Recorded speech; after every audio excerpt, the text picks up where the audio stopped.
The 70s was a wild time, but when you're letting underage sex workers OD in your house or shooting at dudes just for inviting you to dinner, maybe you've gone a little too far off the deep end. Or maybe you're just a rock star. One would think that a man as in love with guns as Ted Nugent is would relish a chance to fire one in battle, but not so. Prior to gaining fame for his fiery fretwork, Nugent was a draft-dodging hippie who showed up for his army physical with his bloodstream full of crystal meth and his pants full of excrement because he'd decided to use the same pair of trousers as his personal bathroom for a week. He told High Times in 1977, "I did it in my pants. Poop, the whole shot. My pants got crusted up." His strategy worked and he avoided being drafted because, poop pants. Could it get any worse? Actually, the answer is yes. Nugent was also into underage girls, and it didn't stop at writing about his desire for 13-year-olds in his 1981 single Jailbait. At one point, a 30-year-old Nugent even legally adopted his 17-year-old girlfriend so she could accompany him on tour. I got the stamp of approval of their parents because they figured better Ted Nugent than some drug-infested punk in high school. Yeah, the creep with the crusty pants was definitely a way better option. The Eagles may have rocketed up the charts thanks to their mellow country rock sound, but behind the scenes, drummer and singer Don Henley was being anything but mellow. He was rocketing substances up his nostrils. In 1980, Henley was arrested and charged with providing cocaine to a minor when an underage sex worker he'd hired overdosed in his home. That girl was also arrested, as was another girl aged 15. In a 1991 interview with GQ, Henley claimed to have no idea how old she was or the amount of drugs she was ingesting, but he did do at least one thing right, sort of.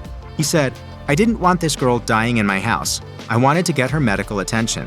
I did what I thought was best, and I paid the price." In 2024 court testimony during a trial involving the stolen original lyrics for Hotel California, Henley touched on that period of his life. Admitting to having been deeply depressed at the time and self-medicating with drugs, he testified, "I made a poor decision which I regret to this day. I've had to live with it for 44 years. I'm still living with it today in this courtroom. Poor decision." Gary Glitter is much more than a one-hit wonder. He's also a convicted felon. Born Paul Gadd, the British rocker has been a figure of ill repute since 1997, when the discovery of child sex abuse material on a computer he'd brought into a shop for repair led to his arrest. Released after serving 4 months in prison, he offered a quasi-apology, saying to a group of journalists, "I regret doing what I was sent to prison for. I've served my time. I want to put it all behind me and live my life." That, however, proved difficult when it became clear that he'd become a pariah in his homeland. He ultimately fled the UK, living in various countries before landing in Vietnam, where he was arrested in 2005, this time charged with the sexual abuse of 2 young girls.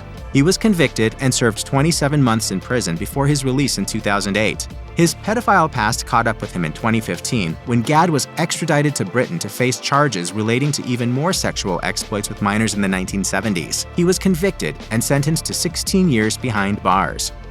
Johnny Paycheck became famous for his 1977 cover of David Allan Coe's Take This Job and Shove It, but he really made a name for himself with his fiery temper and an apparent hatred for dinner invitations. In 1981, Paycheck, real name Donald Eugene Lytle, was charged with sexually assaulting a 12-year-old girl. He entered a plea of no contest and was able to avoid jail time, being sentenced to just a year of unsupervised probation. But that's not the run-in with the law that he's really known for. A few years later, Paycheck stopped for a drink at the North High Lounge in Hillsboro, Ohio. He exchanged words with another patron, Larry Wise, and reportedly took offense when Wise invited him to his home to have some deer meat and turtle soup. He told him, said, "I don't like your actions, And they got in an argument, and before I knew it, he then jerked out a gun and shot it. Paycheck ended up grazing Wise's head with a shot from his .22 caliber pistol. The singer was sentenced to 9.5 years in the slammer, but was pardoned by the governor after just 2 years. He died in 2003 at the age of 64.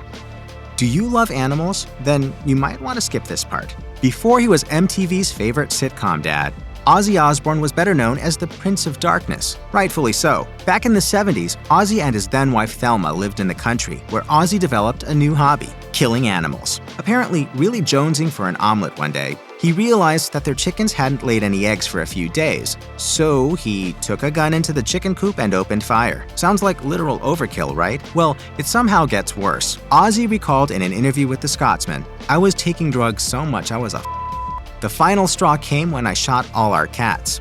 We had about 17, and I went crazy and shot them all." My wife found me under the piano in a white suit, a shotgun in one hand and a knife in the other.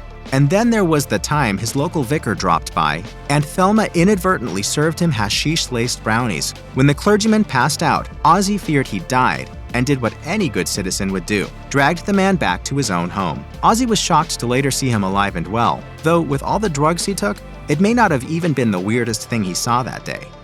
Sex Pistols bassist Sid Vicious truly lived up to his stage name.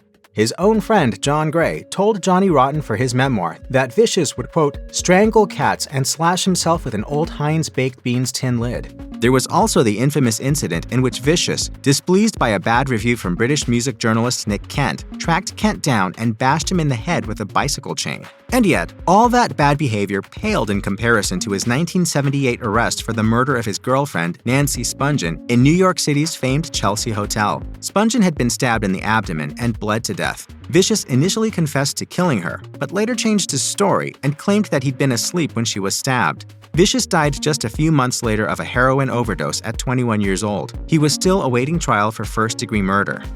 Jim Gordon was once one of rock's most respected drummers, and like many musicians, he lived life in the fast lane. But his drug and alcohol use not only took its usual toll on his body, it unfortunately also exacerbated his undiagnosed schizophrenia. There were certainly signs of mental illness, though it was difficult to chalk up his behavior to anything other than drugs and booze. In 1973, Gordon got into a vicious argument with his then-wife, and he wound up beating her so severely that several of her ribs were cracked. The marriage ended then and there, but the voices he'd been hearing in his head only grew louder. Gordon's substance abuse led to him being too unreliable to be hired for any drumming gigs, and his violent tendencies erupted again in 1983 when he brutally murdered his 71-year-old mother with a hammer. Claiming a voice in his head told him to commit the murder, he spent the rest of his life in prison. Gordon died in 2023.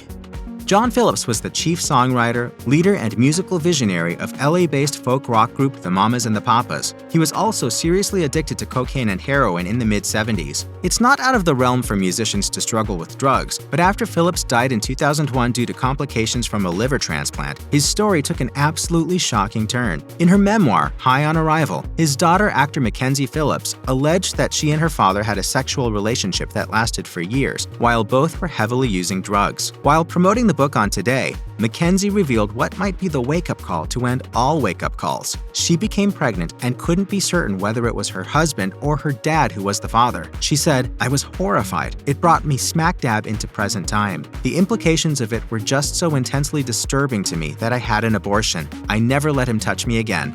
Her stepmother, Michelle Phillips, disputed her claims, but Mackenzie has consistently stood by her story over the years. I mean, I knew that I wasn't lying, and I knew that they knew I wasn't lying.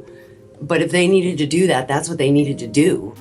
When Lou Reed died of cancer in 2013 at the age of 71, tributes poured in regarding his exemplary work with the Velvet Underground and as a solo artist. But writer Howard Soons, who'd written a biography about Reed, pointed out a problem with all of these pieces fawning over the musician. He told Vice, "They seem to forget the truth that almost every journalist who ever met Reed knew. He could be very unpleasant. He habitually fell out with people. He made enemies. He messed people about. He was often rude. He was a drunkard and a drug addict." One of the enemies Reed made was his first ex-wife, Betty Cronstad, who told Soons about the time he'd punched her in the face and blackened her eye. She said, "It was pretty clear to me that the only way he would ever stop doing that was if I did it to him, so he'd have to walk on stage with a black eye."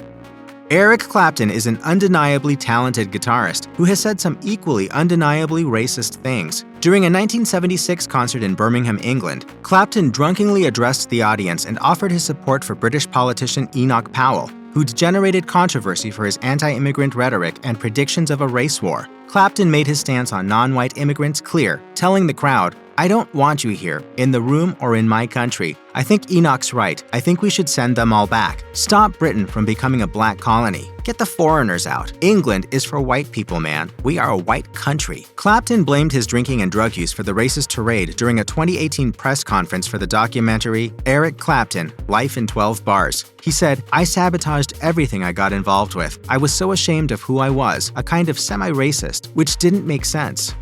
To understand the kind of man Ginger Baker was, all you have to do is ask his son, Kofi. Recalling what it was like to receive drum lessons from his dad, Kofi told Rolling Stone, "If I didn't get something right immediately, he'd shout and swear at me and smack me around a little bit. It's never really bothered me because my dad is such an asshole anyway that it's not like I was stressed about making him proud or anything." I don't think he should have had a family. I think he would have been way better off in his life if he'd never had kids and just, did his thing. Baker's cantankerous streak was on full display in the 2012 documentary Beware of Mr. Baker. The drummer glowingly described his relationship with former Cream bandmate Eric Clapton, calling him the best friend he's got on this planet. Clapton, however, characterized the relationship a little differently. I've always pulled back when it started to get scary or threatening or just difficult.